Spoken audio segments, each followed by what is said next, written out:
Marius, ik begrüße jullie in de naam ans Herrn Jesus Christus van deze Marius. En ik zie wat een vrouw dat we kan hier zitten op deze wijze opkomen om van God zijn woord te horen. Besonders van deze Marius, ik vreed me voor deze boodschap vrijmerken wat God mir am Herzen leiden deed. Eerst voor het aanvangswerk, ik bid wat God wil hebben van wat ik zal reden van deze Marius. Maar dan op eenmaal dan wees hij me zo klaar van deze Marius, van deze als Pfingsten. Wat is dat als van den Heiligen Geist te reden, den hij ons geschenkt heeft. Wir haben verschiedene Tiden, wo wir durchgehen durch das Jahr, wo wir uns einmal zufrieden tun. In jede Season ist wichtig, dass wir die Tiden haben und dass wir uns erinnern tun von den verschiedenen Tiden, die wir durchgehen tun. Besonders wenn wir von uns Jesus Christus reden tun, uns Herrn, Heiland, als er geboren wird, wenn wir Weihnachten tun, celebraten, dann freuen wir uns sehr, zu das niegeborene Kind, was Gott uns schenkt, uns zu erlösen. Und dann auch Ostern, wenn wir Ostern celebraten, von wo er gestorben wird, und dann Stelle Freitag, wo er gestorben ist, und dann Sonntag, Ostern, stund er ab vom Tod. Und das ist sehr wichtig, dass wir uns erinnern von den Dingen. Wir können nicht tun, ein und das andere. Die müssen alle erfüllt werden, und die sind alle erfüllt geworden, so steht. Nummer 1 nu. Und dann in Stotje 3 wie Himmelfahrt. Jesus stand ab von Tod. Und er leitet sich von vielen Menschen nach sein Eier in Himmel fahren deed. Und dann wird Himmelfahrt, wo er in den Himmel fahren deed, und nahm Aufscheid von seinen Jüngern. Und dann nu von der, da wir Pfingsten feiern. Und so ein schöner welcher Tag, den wir celebraten tun. Und mein Gebet ist, dass wir alle weiten, was der Pfingsttag bedienen wird. Das ist schön zu hören, das ist wirklich, das sind so Menschen, die weiten wirklich, was das Heilige da alle bedienen tun. Und so ist es schön zu hören, dass sie nicht bekannt genug sind, mit was das Heilige da so leicht zu tun haben. Und einmal, einer will nicht die Jan die beschuldigen, aber einmal erst tun, wo sie abgebracht sind. Sie haben nicht genug gelehrt, sind nicht bekannt genug von den Dingen. Du wird ein Arbeiter, wo ich schaffen, dass früh für Weg ist, er kann Montag aufhören, dass wir der Pfingsten Montag, er will den Tag aufnehmen, weil er hat einen Taub kommen. Dann wird ihm gefragt, na, was das für ein Tag wir, warum er will den Tag aufhören? Dann sagt er, das wird Pfingsten Montag. Dann sagt er, na, was wird dann passieren? Dann sagt er, weiß gleich, was passiert wird, aber er weiß so viel, sie wollen einen Taub kommen haben. Und das ist schon, dass wir so die ängstliche Sonnenkarten Ansicht haben, von was der Heilige da wirklich tun. Und besonders Pfingsten. Jeder eine aller von den Heiligen sind wichtig, aber Pfingsten ist sehr wichtig Tag, dass wir uns erinnern tun, was da passieren wird, lange Zeit, über 2000 Jahre 3. Und so ich will uns von der eine sehr bekannte Botschaft verholen, was wir Eier von gehört haben, dass nichts was nicht über Gott, dass wir uns da immer wieder frisch von erinnern tun.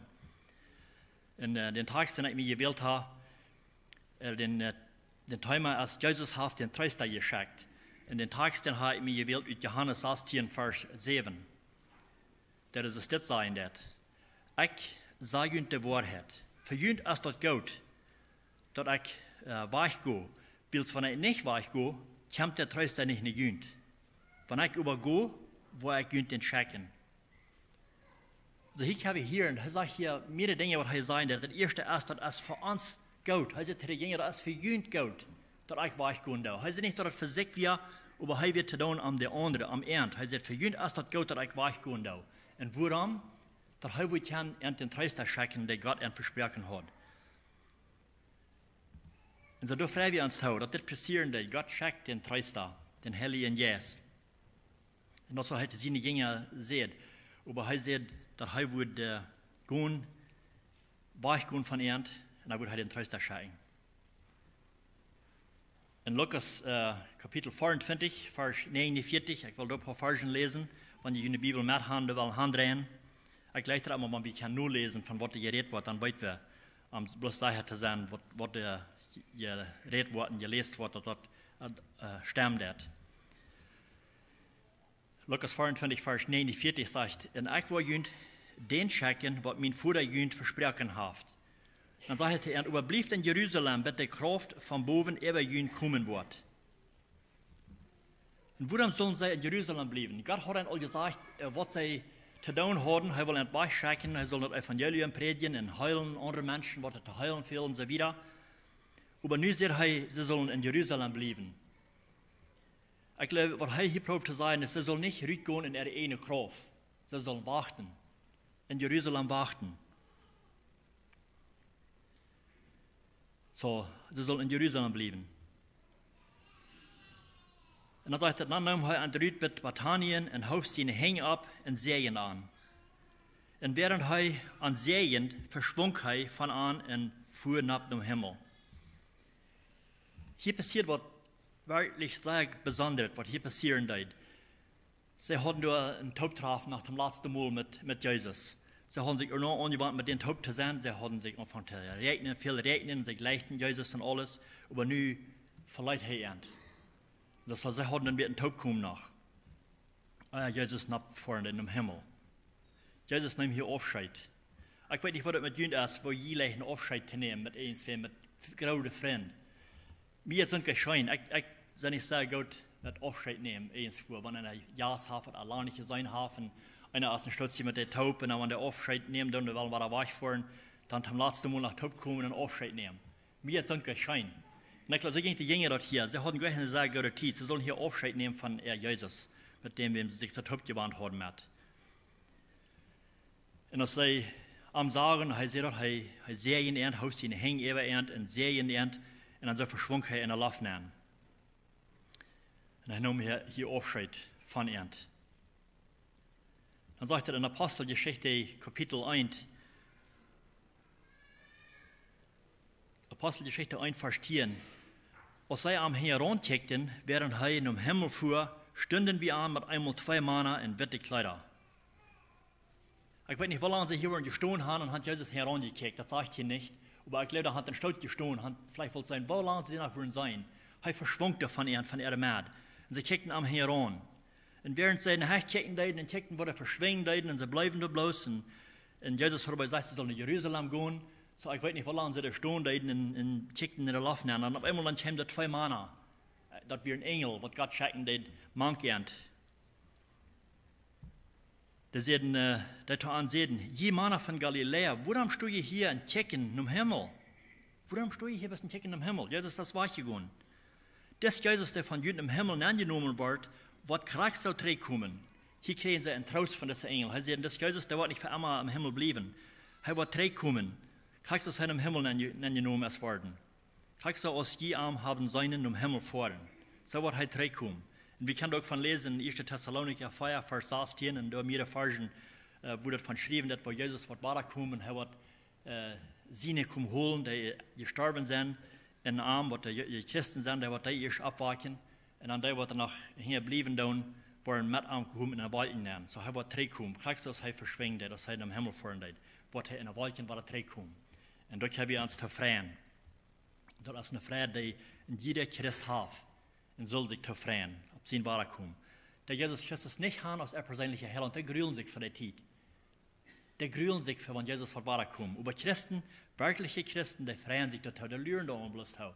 Ich habe einen Onkel, mir hat immer schön mit denen vertalen, der live Jesus Christus sagt, dann viel mehr, aber ich denke jetzt mal an meinen Onkel, der vertalt nochmal von seinem Körper, das wird schwacher und schwacher, er wird kranker und kann es nicht mehr gehen, und seine Freude hat Kräfte, der lügt auch nur bloß, dass Jesus wird weiterkommen, erholen, entholen. So einmal dann vertalt, dann sagt er, oh, er lebt jeden Tag, bis Jesus wird kommen. Dann hat er einmal Thron über seine Bakenroll, wenn er das vertalen wird. Und das ist ein Thron, wo er freut sich, ein Friedensthron. Und ich glaube, so soll wir auch, in jeder Christ soll sich freuen, bis der Jesus wird weiterkommen. Und dann, Jesus sagt, er hat ihn bestellt, sie sollen zurückgehen, nach Jerusalem gehen, und da sollen sie nach Arm lernen, aber er würde die Kraft schenken. Dann sagt er in Apostelgeschichte Kapitel 2, Vers 1, aus der Pfingsttag kam, wären sie alle taub in einer Stadt. Und wenn er das studieren, da wären 120 Menschen von ungefähr, was sich da versuchen.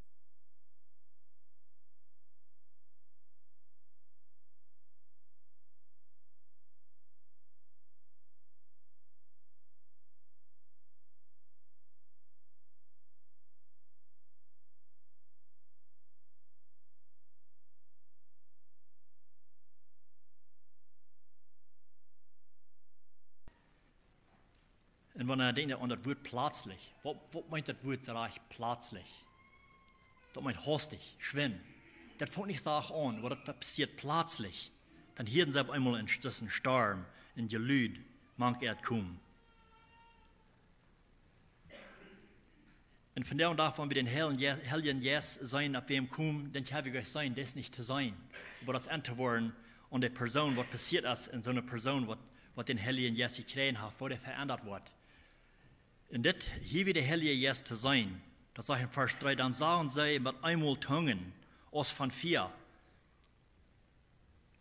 Und der sahen sich ab jedem einen von an. Das wird so Gott zu sein. Das wird es von der Tongue werden, was ich ab jedem einen von der Saaten deuten. Das wird der Heilige Jes, ab jedem einen von der kommen deuten.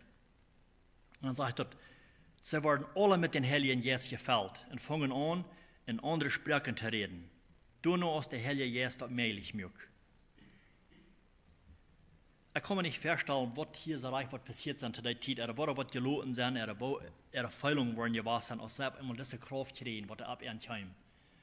Und sie können auf einmal in andere Sprachen reden, und sie wird gefällt von den Heiligen Jes mit Kraft. Als sie hier lernen, dann sie kriegen den Heiligen Jes. Und sie sehen, sie sollen dort in Jerusalem bleiben, und von dort sollen sie anfangen, diese Kraft zu brücken, was Jesus ihnen geschenkt hat.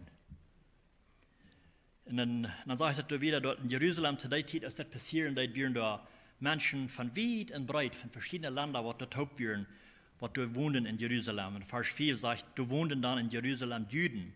Und er sagt, Gottes fähige Männer von allen Ländern unter dem Himmel. Und deswegen ist das immer gut, als ich studiere, dann dachte ich mit dir an hier redet es von, du wohnen Juden von allen Ländern unter dem Himmel. Und er sagt, das werden Gottes fähige Männer. So Gottes fähige Männer, das sind Menschen, die Gott fürchten deuten. Und ich glaube, in dem Tod, das vielleicht so noch, was das Gesetz nur gefolgt haben, was endlich je für die Juden wird Gesetz gegeben, was sie sollen nur folgen. Und das werden so nicht. Die respekten Gott, die das Gesetz nur folgen, aber nun passiert hier was ganz anderes. Und dann sagt er in Vers 6, als sie das Gelüt hielten, kamen ein grauer Teil verwillet taub, weil sie hielten dort in ihre eine Stimme, in ihre eine Sprache reden. Die hier in dieser Stimme in ihre eine Sprache reden. Ich weiß nicht, was sie erst hier deuten, als sie diesen Sturm hier deuten, was der Heilige Jes war, weil es so laut, dass vielleicht von weit und breit die Hirn gewesen hat, dass da wird ein Sturm und da ging was an, ein Geräusch, ein lauter Geräusch passiert, und als sie das hier deuten, kamen sie taub. Und ich glaube, als sie da taub gekommen sind, und wie das steht, wo die Jünger dann taub werden, das ist 120, vielleicht haben sie es gesehen, dass viele Menschen, das kamen die Büten, die versammeln sich da. Und dann fangen sie an, mit anderen Tungen zu reden. So, ich glaube, sie hielten beides. Sie hielten, dass die in Sprachen reden deuten, was ihre eine Sprache war. Und sie wundern sich, was hier passieren deut. Und ich glaube, sie haben vielleicht auch die Leute hier von den Heiligen Jes, das rügende Gelüt, was sie hören deuten. Und dann fängt Petrus und all die anderen Jünger, an zu predigen. Gott sein Wort zu predigen, zu ernten. In der Sprache, was sie verstehen können. Und der Andacht, der ist in Apostelgeschichte 2 von Vers 22 bis 36. Ich will nicht alle Versen lesen, aber was sie hier predigen, sie predigen von Jesus Christus, dass er gekommen wir und auch gestorben wir und dass wir eine sinnliche Menschen, die hingegeben wurden, dass er an die Kreuz sich hatten und er im Kreuz genäht wird und auch, dass er abgestoßen wird und im Himmel gefahren. Das wird die ganze Andacht, das wird die Botschaft, was sie da predigen zu den Menschen. Und das wird alles so, sie haben das vielleicht gewusst, wissen, was da angegangen wird in Jerusalem, aber das wird die Predigt, was sie geben deuten, dass er gekommen wird, Sünden zu vergeben, wer sich bekehren deut. Und so predigen sie das Wort in verschiedenen Sprachen, und sie können das Tauben, vertrauen sich das Tauben, wundern, was da passieren deut. Das sie nicht können, diese Männer, was von Galiläa wären, das wären ungelehrte Männer, die dann auf einmal verschiedene Sprachen reden. Wo kam dort? Und wir wissen alle, dass das braucht noch viel Zeit, eine andere Sprache zu lernen. Ich weiß von uns, dass wir am Anfang hier nach Kanada kamen, wie die das lang, weil ich die englische Sprache können, so viel, dass ich kann allein kommen, mit Menschen zu reden. Und dann haben wir nun mal diese Menschen, die kriegen die Macht, dass sie können verschiedene Sprachen reden. Die Sprachen, was jeder einer hören kann, was sich da versammelt haben. Ein sehr großes Wunder, was hier passiert. Und die Menschen, da horchten Tau. Und das will hier, dass wir ein gottesfreie Männer, dass wir nicht so die Menschen, die nichts von Gott wissen oder nichts von Gott wollen, aber dass wir so, dass wir ein gottesfreie Männer, da kämen die Tauben, die Hirten, das alle, die Hirten, diese Botschaft predigen. Und sagt das in Apostelgeschichte 2, Vers 37, nur der Andacht sagt das, und das sei das nu Hirten, denk an dort zu hören. Als das ich alle gehört haben, was gepredigt wird, denk an dort zu hören. Und sie sagten zu Petrus und der andere Apostel, die Männer und liebe Brüder, was soll wir tun? Hier werden sie nicht sein, aber was machen wir dann tun? Bis so weit haben sie gelehrt, sie wissen, was sie deuten, dass sie Gott nur fallen deuten, alles übernüht. Das ist nie Predigt hier in deuten, werden sie nicht sein, sondern was machen wir dann tun? Was machen wir tun?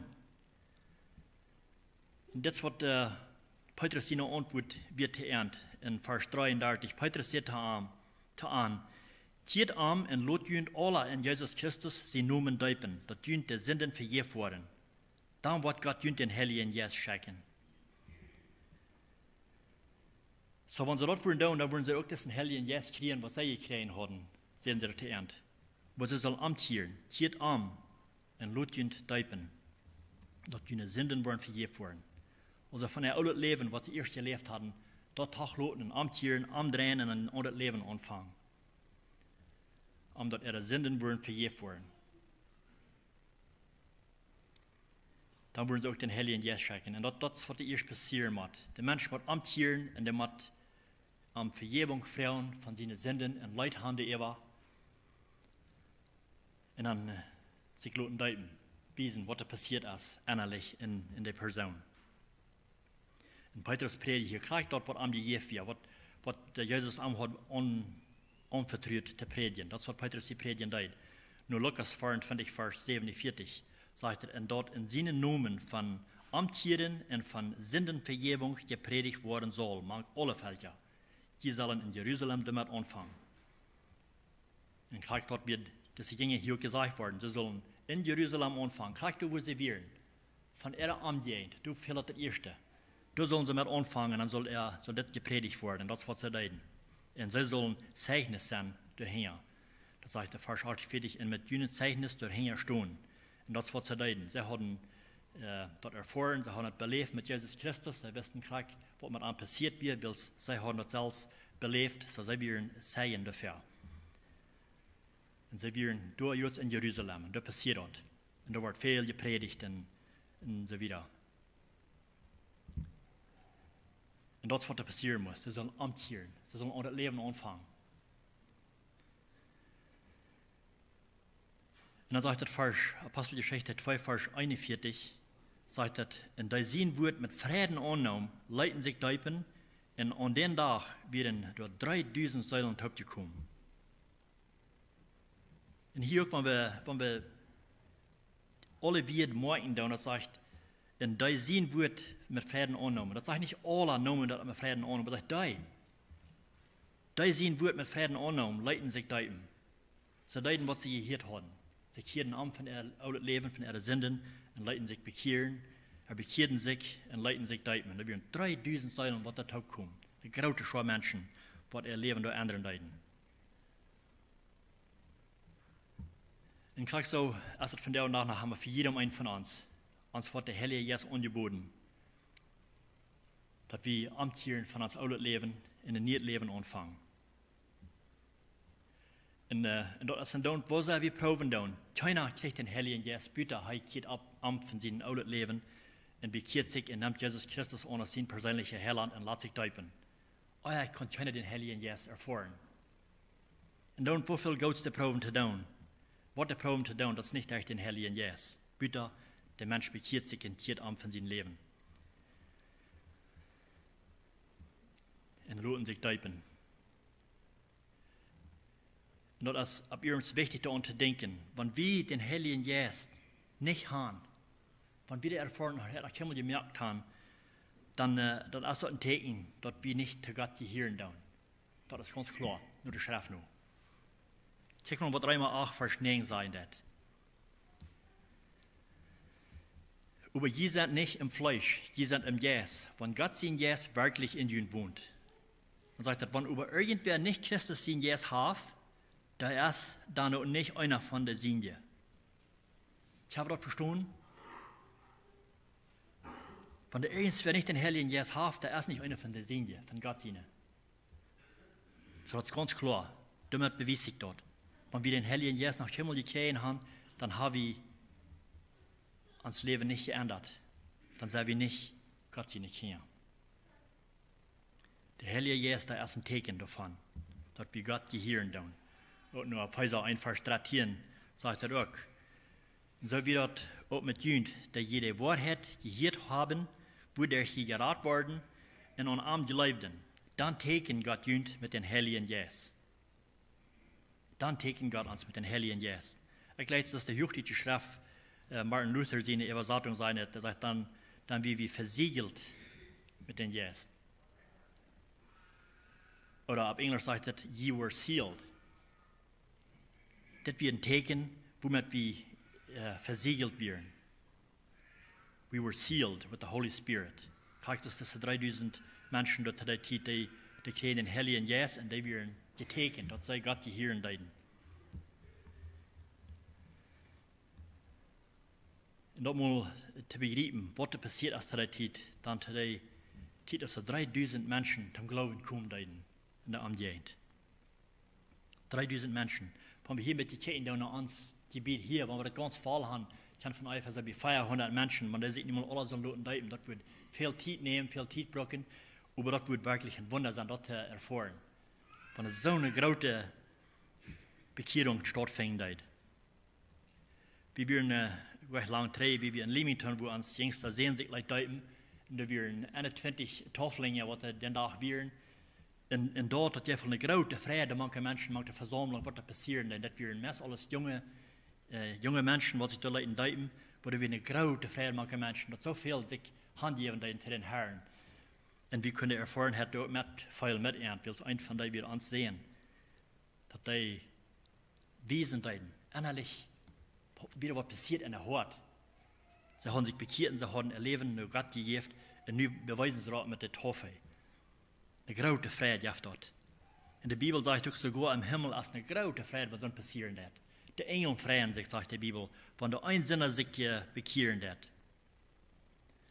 Nur Lukas 15, Vers 10 nur sagt, gerade so sei es günd, worin Gott seine Engel sich dort freuen, wenn ein Sünder amtieren wird. Das heißt bereits, wenn einer wird. Wenn ein Sünder amtieren wird, dann freuen, das ist eine große Freude im Himmel. Ich glaube, das ist eine große Celebration im Himmel, dann manche Engel, wenn ein Sünder sich bekehren wird, dann weiten die kommt in Gott seine Familie an. Was da von der großen Freude gewesen zu der Zeit, kann sich euch vorstellen. Und da wieder, als die bekehrt werden, so viel sich haben deuten, dat hier doe ich ab. Dann ging Petrus und Johannes und alle anderen gingen in Jerusalem rum und predigen das Evangelium da. Apostelgeschichte 4, Vers 1 sagt, als Petrus und Johannes zum falsch reden deuten, dann kamen die Priester und die Fürsten im Tempel und all die Fürsten dort, Schriftgelehrte kamen taub und die sahen dort, was da passieren deuten, die Hirten dort und die werden sehr unzufrieden. Die werden sehr unzufrieden, was da passieren deuten in Jerusalem zu der Zeit. Dass diese Männer rumgingen, deuten, das Wort predigen. Das sagt in Kapitel 4, Vers 2, die werden sehr verdrießlich darüber, dass die Apostel das falsch lehren und dass die predigen, dass der Todes durch Jesus abstehen wollen. Und dann nahmen sie Petrus und Johannes fast und weil es dort an Abend war, stoppten sie an sogar an. Dass sie leben, sie wollen das abheben können, dass das nicht wieder passieren, dass das Heilige Jesus wird gepredigt worden, dass gekommen wir und dass sie nicht wieder wollen von Jesus Christus predigen. Das wird ein sehr wichtiger Abfall. Dann sagt er über die, was die hier haben in Vers 4, über viele von denen, auch weil er sagt, viele von denen, das sage ich nicht, dass die alle, viele von denen, das wird hier gelebt. In der Soul von den Männern was, dass das ungefähr 5000 werden. So das was bis $1, was $1, das nimmt Tau. Die Gemeinde nimmt das sehr Tau. Viele von denen, die hier dort und die leben dort, was sie hier in den, von den Jüngern. Und über die Lehrer, die werden sehr unzufrieden, die werden verdrießlich über das. In Vers 4 sagt es, den nächsten Tag versammeln ihre Lehrer und Ältester und Schriftgelehrte sich mit einem Taub. Und sie raubten an und verboten an, jemals an Jesus Christus sein Namen zu reden oder zu lehren. Hier kriegen sie verboten, wird das verboten, es soll heimelmäßig werden, von Jesus Christus zu reden, zu predigen. Von ihm zu lehren. Aber gleich, was sie hier sagen, denn ich euer, wenn wir noch mal reden, ihr Hirten von der Jünger, euer, die den Heiligen Geist haben, dann leiten sie sich noch leicht grühlen und wachgrühlen von dir. Und wir sind noch nicht mit den Heiligen Geist bekräftigt. Aber hier nu zu dit, als ihnen verboten wird, dass sie nicht wieder sollen lehren von dessen Heiligen Geist, dann sagt er in Vers 19, aber Petrus und Johannes sehen, recht für uns selbst, auf dass Gott in Gott seine Jungen reicht ist, dass wir mehr nur Jünger horchen, als nur Gott. Das heißt, sie für uns selbst rechten. Als wir lieber sollen Jünger horchen oder nur Gott. Sie wissen, dass sie haben, was sie kriegen von Jesus, was sie sollen lehren, was sie sollen predigen, und sie wollen es so zu tun. Also das ist, was die wollen haben, aber was will Gott haben? Und ich glaube, das ist die Frage für uns von der und auch noch mal gleich so. Die Welt, die wird liebst nicht hören von Jesus Christus. Aber Gott will haben, dass wir sollen rausgehen und predigen. Das ist eine schöne Botschaft. So wir wollen so zu sein, dass wir für uns selbst rechten, als dass wir erst nur Jünger horchen oder nur Gott. Und was soll ich hier sagen, wir können nicht anders als davon reden. Wir können nicht anders als davon reden. Was wir gehört und gesehen haben.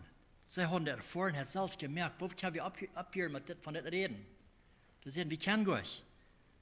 Sie haben das Erfahrung gemerkt und gesehen, dass selbst belebt, was da passiert wird, und sie werden voll von dort. Das sage ich für wo wir voll von seinem Rat, das Müll von Eva. Und das wird hier passieren, das. Und Jesus hat gesagt, sie sollen Segen sein für dort, für Arm. Und wenn das passieren wird, Gott sein Wort wird gepredigt, und die Gemeinde der was, und das nahm Tau, und das scheinbar da wurde eine große Verfallung von der Gemeinde.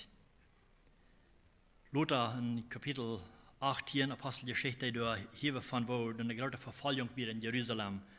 Da wir eine Gruppe Diakon, die Gottes Wort auch verspreiden und predigen Gott sein Wort.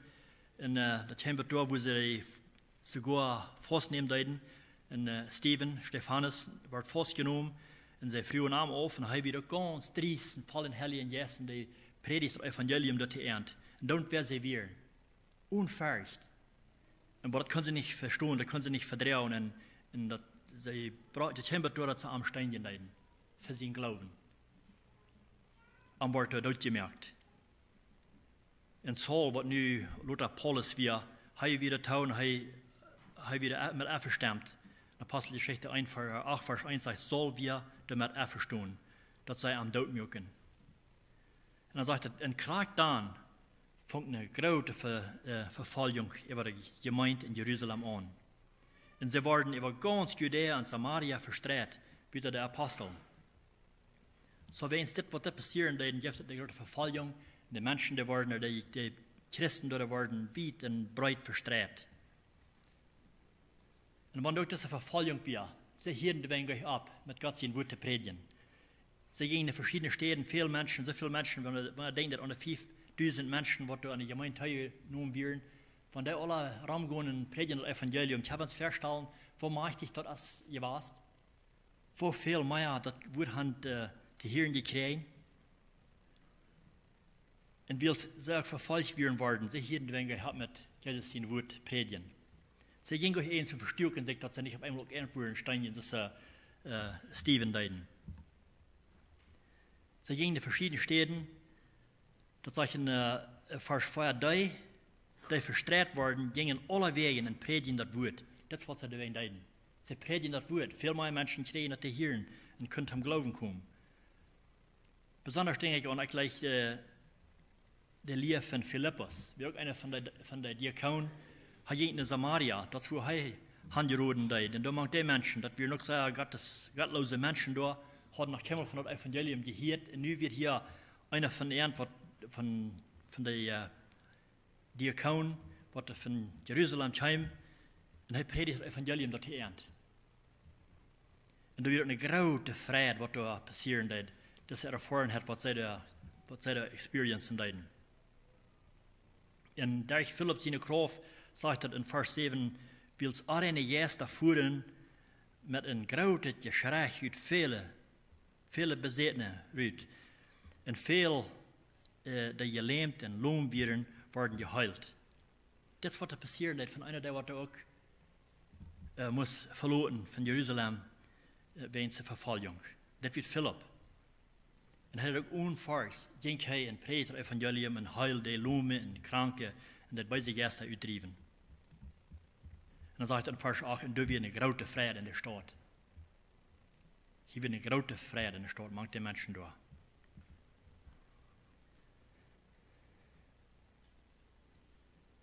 En dan kunnen we nog veel meer van lezen van Philippus in erfahren, wat er passieren deed, über weens Tidsholm, wo wir nicht kennen, wieder davon dat reden, von dat lesen. Über mir freut bloß zu hören, wenn die Menschen zu der Zeit so verfolgt werden, dass sie willens werden, dahin zu gehen und das Evangelium predigen.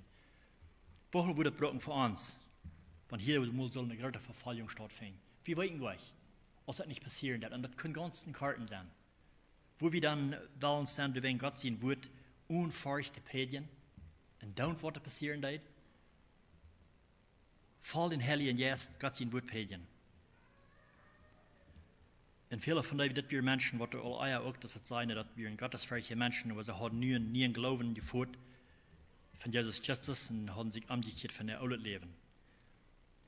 Und wenn denken, dass von auch wieder, da wird noch eine Apostelgeschichte tieren, das noch eine Geschichte, was mir auch immer auffallen ist, was da passieren, da wird eine Familie, da wird eine gottesfürchtige Familie, sie nun wird Cornelius.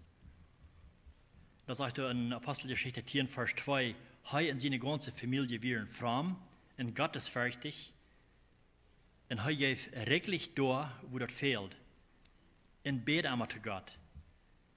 Weißt du, das wird ein Mann, er wird ein gottesfürchtiger Mann, er gab da, wo das fehlen, er kann das sein, wo die Menschen das fehlen, und er wird uns zu geben, zu den Armen, wo immer das fehlen. Und er wird ein gottesfürchtiger Mann, er gab reglich da, wo das fehlt, sagt er. Und er bet einmal zu Gott. Er hat gewöhnliche Gebetszeit. Aber da wird ein Ding, was am fehlen geht. Am fehlt den Heiligen Geist und am fehlt Jesus Christus als sein persönlicher Heiland. Er wird ein gottesfürchtiger Mann, aber er hat nicht Jesus Christus in sein Hort. Und am fehlt das auch, wenn er ein guter Mann wird. Und ich dachte, eins von was er gesagt hat, der Hall, da waren viele gute Menschen sind. Weil da waren viele gute Menschen in der Hall gehen. Da sind viele Menschen, die Jesus Christus nicht haben als persönlicher Heiland. Das sind sehr gutmeinende Menschen, die tun viel Gutes, aber die guten Dinge, die bringen nicht in den Himmel. Bitte wie Familien geboren sind, kommt keiner in den Himmel. Und so wieder da mit Cornelius. Am viel nach Wort. Es wird ein gottesfürchtiger Mann, er hat viel Gutes, er hat viel Gebet mit Gott, aber am fehlt Jesus Christus. Eine Zeit kam ein Engel durch den Arm und sagte ihm, dass er sich Petrus holen. Er soll schauen, Petrus nach Arm zu bringen, eine Ernte zu bringen, Arm zu sein, was am viel zu hören. Am viel eine Botschaft zu hören von der Erlösung. Weil Petrus hat was zu sein, er hat eine Botschaft, was am viel zu hören. Und es heißt hier, der was der Engel zu sein hat, dass am der fehlen, der soll sich gehen, Petrus heambringen. Das war er dann dort. In Apostelgeschichte 10, Vers 4 sagt dort, dann schickt Cornelius Mann an Petrus, am Durchhand zu bringen, in seine Städte zu holen. Dann sagt er, und als der Engel der zu ihm redet, ist weich wir, raubt er 2 von seinen Dienern und ein frommer Soldat. Na ihm, und weil die schicken, soll Petrus sein, holen. Und Gott, der auch konferieren mit Petrus. Petrus hat eine Gebetszeit mit Gott, wieder am Tag, eine Zeit auch. Und er betet zu Gott. Und wie kann die Geschichte, wo er auf einmal anschlupen hat, und er hat einen Traum oder eine Vision, sagt dort, von Gott. Und Gott legt einen Lerchenrauf vom Himmel, voll verschiedene wilde Tieren. Und Petrus wieder hungrig geworden, und er soll nehmen, eten. Petrus sagt, oh, keinmal. Ich kann noch keinmal zum Orientieren, das hat die jeden, ich benötigt nicht. Er hat alles erinnert, was Gott an der Auflöten deed. Und hier waren diese Orientierungen verglichen mit den Nicht-Juden. Also Cornelius wird nicht ein Jude, so er wird nicht Jude, und der will das Evangelium zu hören. Und hier redet hier redet Gott nu zu Petrus. Und er sagt, du wat wer kommen, du wat nicht die segen, der will haben, du sollst mit einem mitgehen, nach Cornelius in Hus, und du sollst die nicht wehren, da Hand zu gehen. Und das will er tieren, das wird ein Gleichnis von den Menschen, die er gereinigt hat, und die er will auch reinigen. Wenn es auch nicht Juden wären. So, er soll sich nicht wehren, mitzugehen mit dir.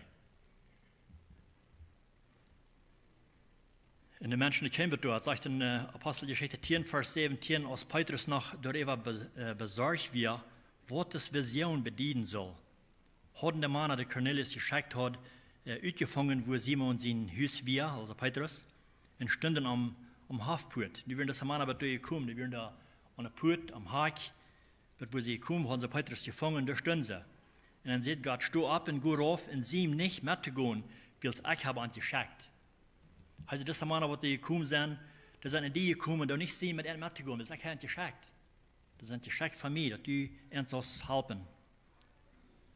Und Petrus ging rauf, sagt in Vers 21, nur der Mann, der Cornelius geschickt hat, und sagt, ich sehe dich nur den gesegnet. Und er fragt dann, nur was sei ihr gekommen? Nur was sei ihr gekommen, fragt er. Und sie sagen, dann vertellen sie ihnen, dass die Geschichte, der Kommandant Cornelius, ein frommer, gottesfürchtiger Mann, für den das ganze jüdische Volk großen Respekt hat. Dem wird von den Engeln befohlen, die nur sein Haus zu fordern und zu hören, was du zu sagen hast.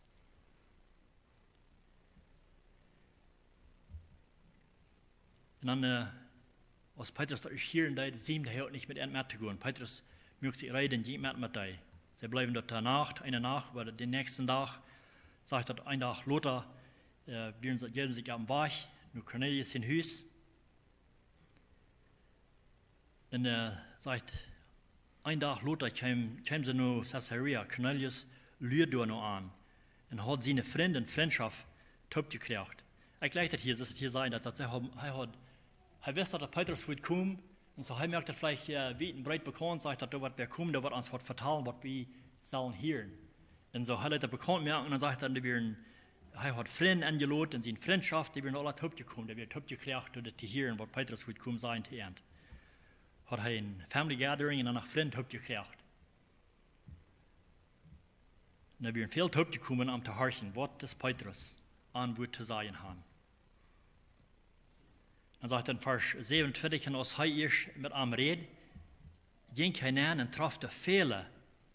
Er traf die Fehler an, die dort top gekommen wären.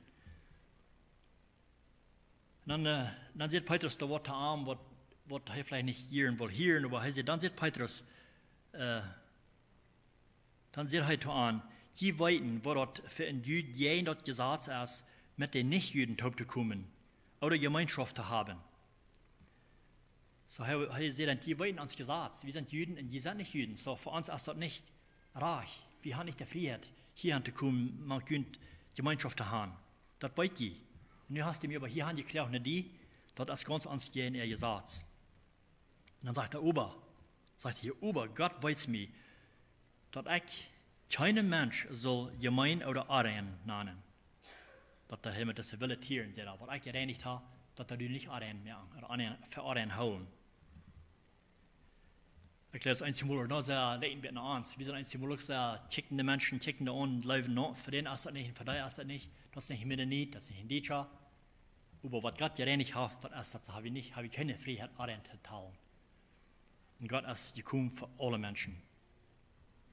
Und er sagt, weil es heute gehört hat, dass keine Menschen soll Aryan holen, und sagt, deswegen werde ich mir nicht kommen, sobald es mir geschickt wird. Aber dann sagt er noch einmal, aber dann würde ich nicht fragen, warum habe ich mich kommen lassen? Er weiß hier, dass nach Holgwässerreich, er soll da hingehen, er soll nach Cornelius in Hus gehen, aber er weiß nach Holgwässerreich was. Und dann wird es gekommen, was habe ich mir geschickt zu tun? Warum habe ich mich kommen lassen? Aber dann vertelt Cornelius am, das Kajt erzählt, er sagt, er hat Jas gekriegt, ein Engel wie in seine Städte gekommen und hat gesagt, dass er soll eine Petrus schicken, hier anzubringen, weil er hat was zu sein, zu ihm, was viel zu sein. Dann sagt er, so schickt dich Fuß an, und du hast gut getan, dass du gekommen bist. Dann sagt er, nun sind wir hier alle, und Gott seine jeden Wort zu hören, was Gott dir befohlen hat zu sein. So sollten dann lernen, wir nicht zu hören. In Apostelgeschichte 10, Vers 33. Nu werden sie nieuwsgierig, sie werden recht hören, was Gott die Ernte zu sein hat, der ich arm. Und nu wisst Petrus, was er zu tun hat. Dann fängt Petrus an zu reden und sagt, nu sei ich wahrhaftig, dass Gott manche Menschen keinen Unterschied merken wird. Hier kriegt er mit der Ansicht, Gott merkt keinen Unterschied, manche Menschen. Dat über alle Völker, die annimmt, die am Fürchten und Daunen, was recht ist.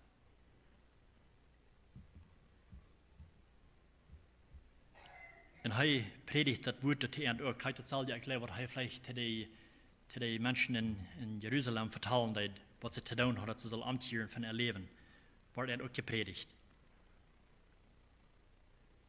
Das sagt in der Apostelgeschichte 10, Vers 37. In die Weiten, was durch ganz Judäa passiert ist, was in Galiläa anfing, nur das Deuten, wovon Johannes predigt, wo Gott den Heiligen Geist in seine Kraft über Jesus von Nazareth jeiten deed, der dann am Herging in goudet deed in all die Heil, die von beisen Feind unterdrückt werden. Wils Gott wir mit am. So er vertelt ihn von vorher, was Jesus getan hat.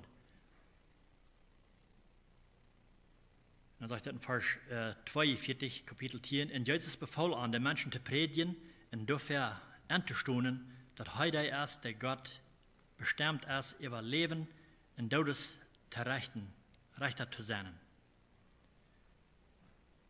Dann sagt er, hinter diese stunden alle Propheten mit ihrem Zeichnis, dass wer immer an ihm geleben wird durch seinen Namen seine Vergebung kriegen.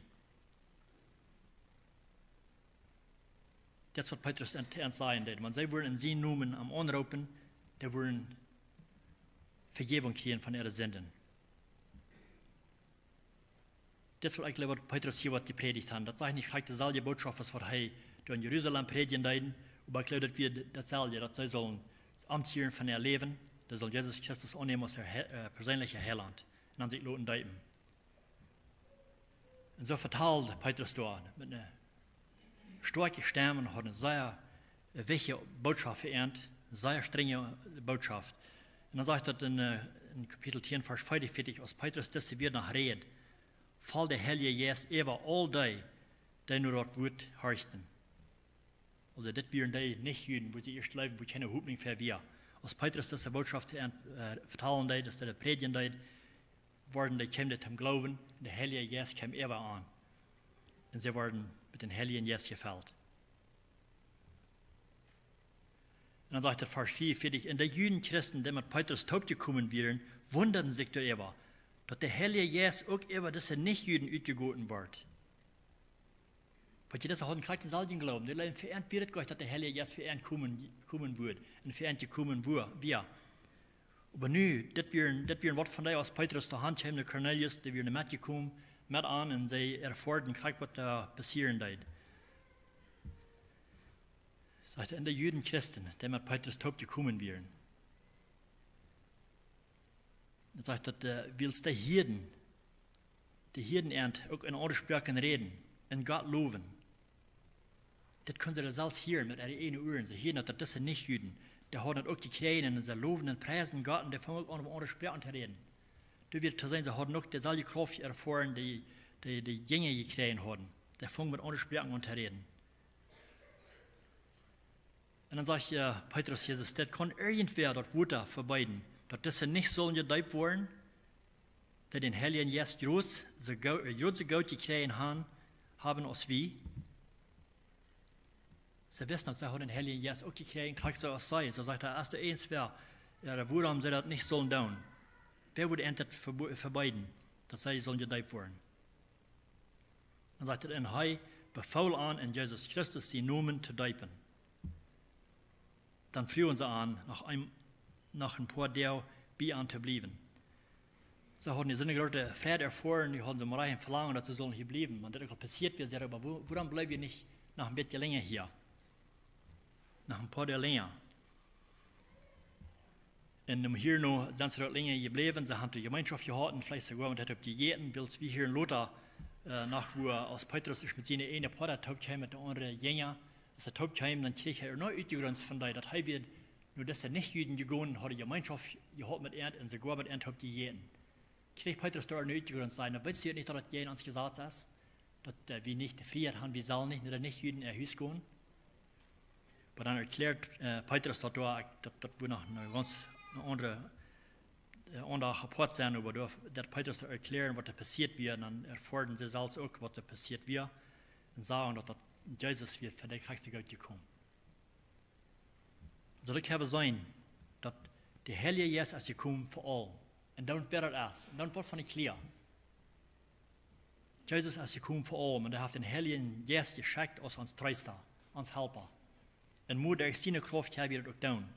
Und Christus hat dann gesagt, sie sollen in Jerusalem anfangen, zu predigen und dann wieder gehen.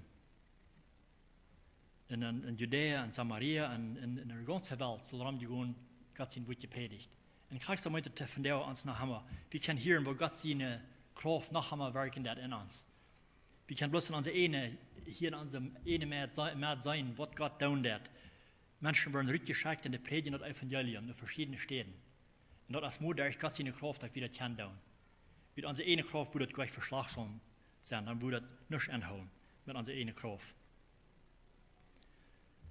So, ich will uns bis Mut zusprechen, dass wir, wenn wir diese Kraft noch nicht erfahren haben, was für ein besserer Tag sein als von der, in Pfingsten, ein jährlicher Geburtstag zu haben. Wenn der eins wäre, was das erfahren noch nicht gemerkt hat, dass wir sagen, denn der Heilige Jesus ist ein Tegen, was wir Gott hier hören oder nicht. Und wenn der wäre, was das noch nicht erfahren hat, ich würde sagen, würde das länger versehen. Von der würde eine gute Zeit sein, das zu tun. Würde das länger aufschieben. Da wir nach dem Schluss beten. Großer Gott, im himmlischen Vater, wir kommen am Schluss nach Himmel verdienen. Wir danken dir, Gott, für dein Wort, für die schöne Nachricht, die wir haben, besonders wenn wir denken dann an den Heiligen Jesus, der uns Tröster ist, den du geschickt hast, für uns alle, uns zu bekraftigen, zu tun, wozu du uns berufen hast, dass wir können rückgehen mit Kraft, dein Wort verkündigen in Menschen, die dort fehlen, die unhoffnung sind, dass wir die können Hoffnung wiesen, durch dein Wort, und wiesen, wo die Kraft ist, und dass sie auch die selber erfahren merken, wenn sie noch nicht haben, dass sie zum Glauben kommen, den Heiligen Jesus kriegen, was er bekraftigen wird. Gott, ich bete, wenn hier eins wäre, unser Mäd sogar als von der Samaris, dass du die Person, wo wirklich dort am Hotline und am Tragen oder Ar, weil immer das muss sein, dass die würden, dadurch kommen, sich auch handgeben, dass sie auch dieselbe erfahren hat, wir merken, dass sie würden bekraftigt werden mit den Heiligen Jesus, und dann besonders, dass wir dann können zu deiner Familie gehören, dass dort würde ein Teken sein, zu uns alle, dass wir zu deiner Familie gehören, dass wir Gott an die gehören tun. Wir danken dir, Herr, und ich bitte, dass du wirst durch uns arbeiten, durch den Heiligen Jesus wieder. In dem Namen beten wir das. Amen.